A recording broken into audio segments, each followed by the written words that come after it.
Delhi Capitals second home Vizag వేదికగా ఈరోజు big fight జరగనుంది.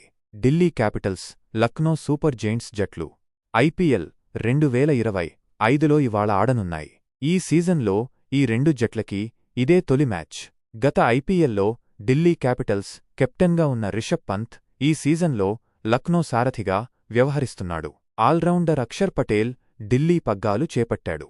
హోరాహోరీగా జరిగే ఈ మ్యాచ్ రాత్రి ఉదయం 7:30 గంటలకు ప్రారంభం కానుంది.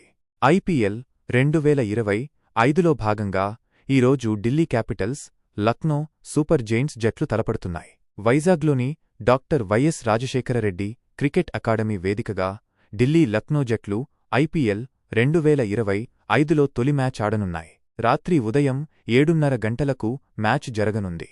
స్టార్ స్పోర్ట్స్, జియో హాట్స్టార్ వేదికగా మ్యాచ్ లైవ్ చూడొచ్చు. ఈ మ్యాచ్ కోసం ఫ్యాన్స్ చాలా ఇంట్రెస్టింగ్గా ఎదురుచూస్తున్నారు. ఐపీఎల్ 2024లో ఢిల్లీ క్యాపిటల్స్ కెప్టెన్గా ఉన్న రిషబ్ పంత్ ఈసారి లక్నో సూపర్ జెయింట్స్ సారథిగా పగ్గాలు చేపట్టాడు.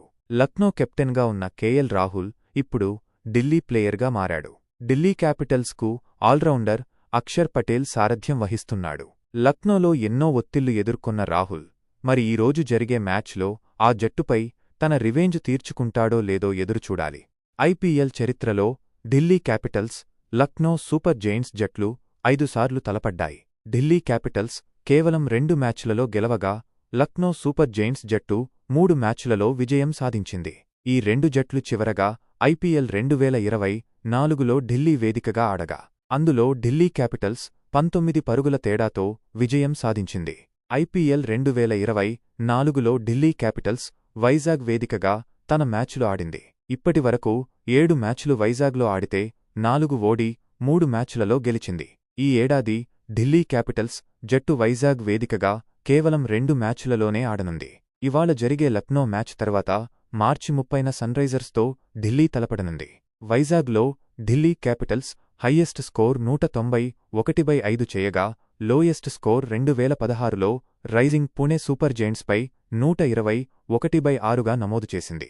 ఢిల్లీ లక్నో జట్ల మధ్య జరిగిన మ్యాచ్లలో రిషబ్ పంత్ అత్యధిక పరుగులు చేశాడు. రిషబ్ పంత్ 4 ఇన్నింగ్స్లలో 44 హయ్యెస్ట్తో 157 పరుగులు చేయగా, కేఎల్ రాహుల్ 5 ఇన్నింగ్స్లలో 77 హయ్యెస్ట్తో 153 పరుగులు చేశాడు. క్వింటన్ డి కాక్ 4 మ్యాచ్లలో 80 హయ్యెస్ట్తో 134 పరుగులు చేశాడు. రవి బిష్నోయ్ 8 వికెట్లతో టాప్లో నిలిచాడు. 5 ఇన్నింగ్స్లలో 2/20, 2 బెస్ట్తో 8 వికెట్లు తీసుకున్నాడు. కుల్దీప్ యాదవ్ 5 ఇన్నింగ్స్లలో 7 వికెట్లు పడగొట్టగా, ఖలీల్ అహ్మద్ 3 మ్యాచ్లలో 5 వికెట్లు